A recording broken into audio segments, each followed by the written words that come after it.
Rhema evangelical mission ஊழியங்களின் சார்பாக உங்கள் யாவருக்கும் என்னுடைய காலை வணக்கங்களையும் வாழ்த்துக்களையும் கூறிக்கொள்கிறேன்.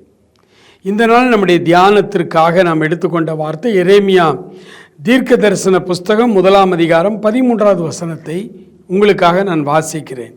கர்த்தருடைய வார்த்தை 2 எனக்கு உண்டாகி அவர் நீ காண்கிறது என்ன என்று கேட்டார்.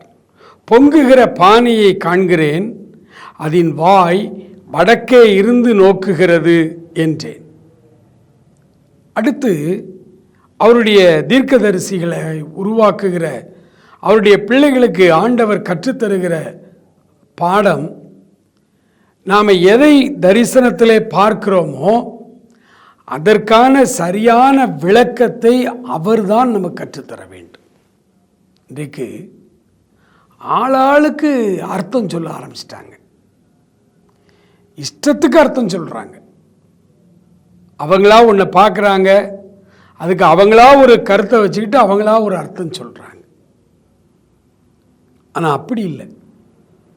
யோசேப்பிட்ட அந்த கனவை பார்வோன் ராஜா சொன்ன பொழுது யோசேப்பு சொன்னார், ராஜா நான் அல்ல, தேவனே உங்களுக்கு மங்களகரமான உத்தரவு அருளட்டும்னு சொன்னார். கண்ட கனவினுடைய பொருள் இதுதான் அப்படின்னு கர்த்தர்கிட்ட கேட்டு சொன்னார். கனவுகளுக்கு அர்த்தம் சொல்லுவது, தரிசனங்களுக்கு அர்த்தம் சொல்லுவதெல்லாம் இன்னைக்கு எல்லாரும் சொல்ல ஆரம்பித்தது, அது 99% தப்பாக தான் போகுது, தவறு தான். இங்கே நீ எதை பார்க்கிறாய்னு ஆண்டவர் எரேமியாட்ட கேட்குறாரு. பொங்குகிற பானையை நான் பார்க்கிறேன், அதனுடைய வாய் வடக்கே இருந்து நோக்குகிறது அப்படின்னு சொல்கிறார். ஒருவேளை இன்றைக்கு இருக்கிற ஊழியர்களிடத்துல நான் ஒரு கனவு கண்டேன், ஒரு பானை அடுப்பில் இருக்குது, பானைக்குள்ளே என்ன இருக்குன்னு தெரியல, ஆனால் தீ எரியுது, பானை அப்படி பொங்குதி வருது அப்படின்னு சொல்லி இன்றைக்கி யாராவது ஒருத்தர் சொல்லி அர்த்தம் கேட்டிங்கன்னா அவங்க இம்மிடியேட்டாக சொல்கிற அர்த்தம் என்ன தெரியுமா? பொங்கி வழிகிற ஆசீர்வாதத்தை கர்த்தர் உனக்கு தரப்போகிறாருன்றவாங்க. எடுத்தோட அவங்களுக்கு தெரிஞ்ச அர்த்தம் அதுதான். பொங்குதா பானை? ஆமாம், பானை பொங்குதுன்னா அப்போ உனக்கு பெரிய ஆசீர்வாதம் வரப்போகுது, நிறைய ஆசீர்வாதம் வரப்போகுது, உனக்கு சாப்பாடு பஞ்சமே இருக்காதுன்னு இப்படி ஏதாவது அடிச்சு விட்ருவாங்க. ஆனால் இங்கே ஆண்டவர் நீ எதை பார்க்குறேன்னு கேட்குறாரு.